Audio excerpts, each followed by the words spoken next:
I saw some stats this week that I thought were interesting on RG3 when he was with Shanahan. He was 22. And he was in Kyle's offensive system.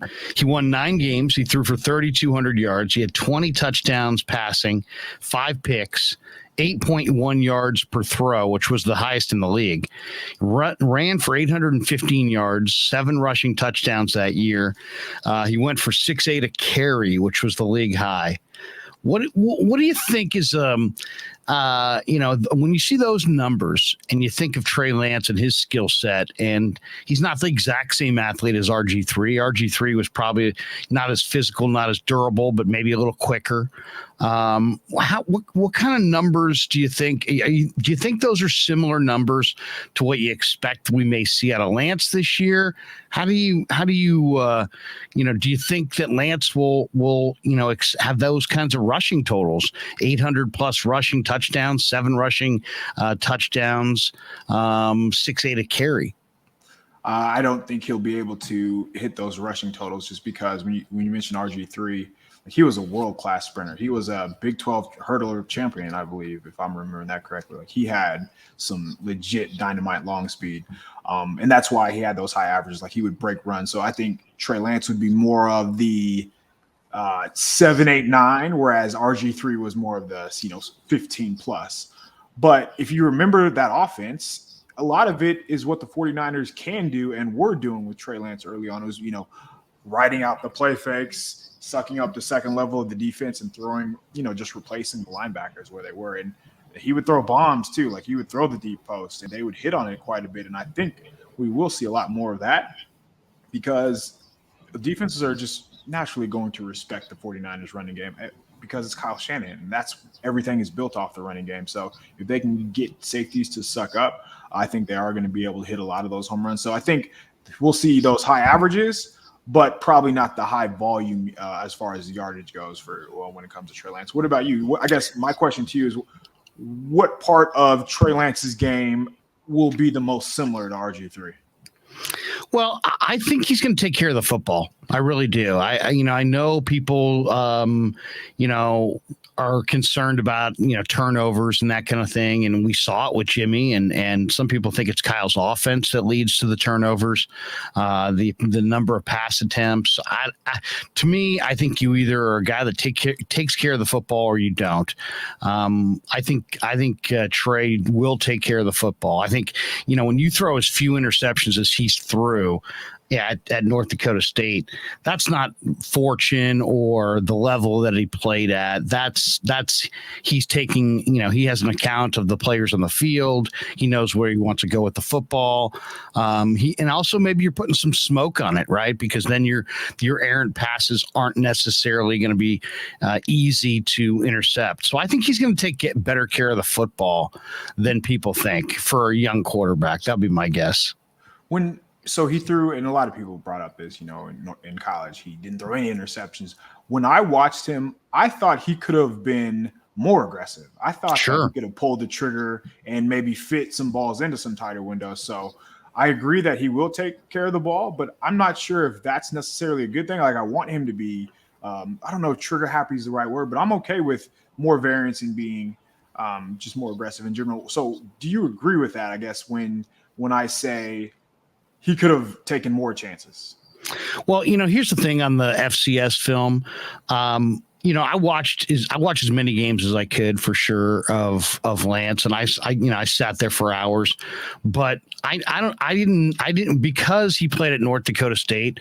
I didn't have the 6 and 7, 8 games where I sat there as a fan with popcorn and watched as the flow of the game. So I'm watching more, just because of the nature of YouTube and what's out there to digest, more of a highlight package of what he could do. So I don't know that that was kind of the hard part of the evaluation for me, is that you didn't get a feel for kind of down after down against a proven opponent like you would have if you had played in the SEC on TV week after week after week. So I didn't get a feel for it, but I mean, to me, what I've heard is that this is a guy who takes care of the football, but then I don't see like a reticence to keep keep his eyes downfield and to look to make the big play. I've seen a guy who's willing to let it go, at least with the 49ers. So I guess I'd have to see him kind of pass up some things.